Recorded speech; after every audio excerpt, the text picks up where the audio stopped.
ஆண்டவரும் இரட்சகருமாகிய இயேசு கிறிஸ்துவின் வெளியேறப்பட்ட நாமத்தினாலே உங்கள் யாவருக்கும் என் அன்பின் ஸ்தோத்திரத்தை இந்த பரிசுத்த நாளின் காலை வேளையில உங்களுக்கு தெரியப்படுத்துகிறேன். எபேசியருக்கு எழுதின நிருபம் 2ஆம் அதிகாரம் 5வது வசனத்திலே வராக வாசிக்கின்றோம்.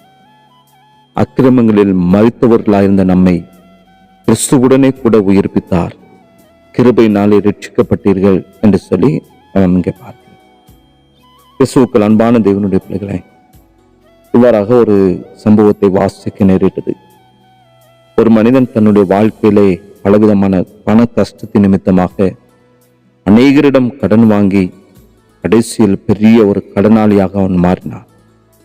அவனால் தன்னுடைய கடனை திரும்ப கொடுப்பதற்கு முடியாத சூழ்நிலை தள்ளப்பட்டான். நீ கடன் கேட்பதற்கு யாருமே இல்லை. மிகவும் விரக்தி அடைந்தவனாக ஒரு கடிதத்தில் தான் கொடுக்க வேண்டிய கடன் விவரம் முழுவதையும் ஒரு பேப்பரில் எழுத ஆரம்பித்தான். எழுதி களைத்து போனவனாக அப்படியே அவன் உறங்கிவிட்டான்.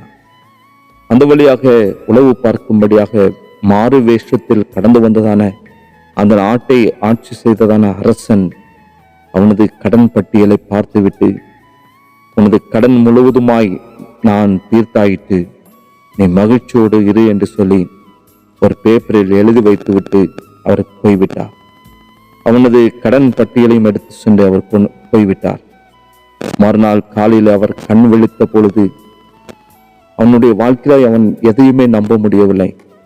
என் கடன் அனைத்தையும் அடைக்கப்பட்டு விட்டதா என்று சொல்லி ஆச்சரியப்பட்டு வியந்தவனாய் அவன் காணப்பட்டான். கிறிஸ்துவுக்குள் அன்பான தேவனுடைய பிள்ளைகளை, மிகுதியான பாவ கடனினால் களைத்து இழைத்திருந்த நமக்கு எந்த தகுதியும் இல்லாதிருந்தும் ஆண்டவர் கிருபையாய் நம்முடைய கடன் யாவையும் கல்வாரி சிலுவையில் செலுத்தி நமக்கு ரட்சிப்பை தீவாக அவர் தந்தார்.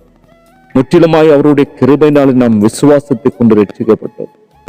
இந்த மகா பெரிய ரட்சிப்பை குறித்து நாம் அஜாக்கிரதையா நாம் காணப்படக்கூடாது. மீண்டும் மீண்டும் பாவத்திற்கு நம்முடைய வாழ்க்கையை இடம் கொடுக்க கூடாது. ஆண்டவருடைய கிருபையை நாம் நமக்கு சாதகமாக்கி கொள்ளவும் கூடாது.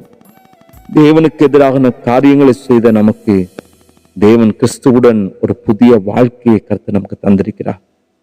தேவனுடைய அந்த கிருபையால் நாம் ஒவ்வொருவரும் ரட்சிக்கப்பட்டிருக்கிறோம். இனி அக்கிருபைக்கு உண்மையாய் தேவனுக்கு முன்பாக நடப்பதற்கு நாம் ஜாக்கிரதை உள்ளவர்களாய் காணப்பட வேண்டும் என்று சொல்லி பரிசுத்த ஆவியானவர் இந்த காலை வேளையிலே வாஞ்சிக்கிறார். முன்பு மாம்சத்தின்படி நடந்து மாம்சம் விரும்பினவர்களை செய்தோம். ஆனால் எப்பொழுது ஆண்டவராக இயேசு கிறிஸ்துவனுடைய அந்த வெளியேற பெற்ற மீட்பை பெற்றவர்களாய் அவருடைய பிள்ளைகளாய் வாழ நாம் அழைக்கப்பட்டிருக்கிறோம். எனவே அதை உணர்ந்தவர்களாக நம்முடைய பழைய பாவ வாழ்க்கையை முற்றிலுமாக விட்டுவிட்டு நாட்களே அவருடைய அந்த மீட்பை பெற்றிருக்கிற நாம் அதை அறியாதவர்களுக்கு, அந்த மீட்பை குறித்து அறியாதவர்களுக்கு, அவருடைய கிருபையை உணராதவர்களுக்கு அதை அறிவிக்கும்படியாக நாம் ஒவ்வொருவரும் அழைக்கப்பட்டிருக்கிறோம். ரட்சிப்பு கிருபையினால் உண்டான தேவனுடைய பெரிய ஈவு. இது நமது கிரியையினால் உண்டானதல்ல, அது முற்றிலுமாய் தேவனுடைய ஈவாய் காணப்படுகிறது. இந்த ஈவை அறியாதவர்களாய் அனுதினமும் அழிந்து போய்கொண்டிருக்கிற ஆத்துமாக்களுக்கு இதை அறிவிக்கும்படியாக தான் கர்த்தர் நம்மை தேர்ந்தெடுத்திருக்கிறார்.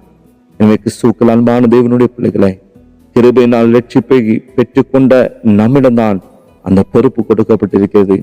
இலவசமாய் பெற்றோம், அது இலவசமாய் நாட்களை அநேகருக்கு கொடுக்கும்படியாக கர்த்தர் நம்மை ஒவ்வொருவரையும் அழைக்கிறார்.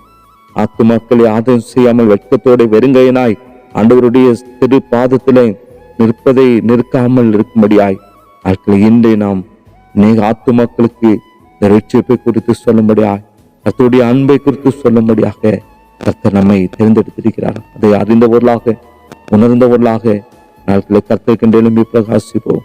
தேவ கிருபை நம்மை முற்றிலுமாய் ஆளுகை செய்யட்டும். ஜெபிக்கலாமா? நேசிக்கிற அன்பின் பிதாவே, உன்னுடைய பிரதான கிருபைக்காக நன்றி செலுத்துகிறான்.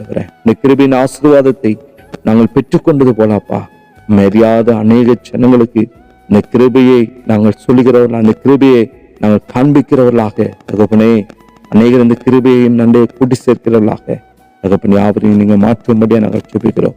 நாங்கள் பெற்றுக்கொண்டதான அந்த ரட்சிப்பின் மேன்மையை குறித்து அநேகருக்கு சொல்லுவதற்கு தகப்பன் இந்த காலை பொழுதுல யாருக்கும் அப்படிப்பட்ட பலத்தையும் சத்துவத்தையும் ஞானத்தையும் என் தேவன் கொடுத்து வழி நடத்தும். ஆசீர்வதிங்க.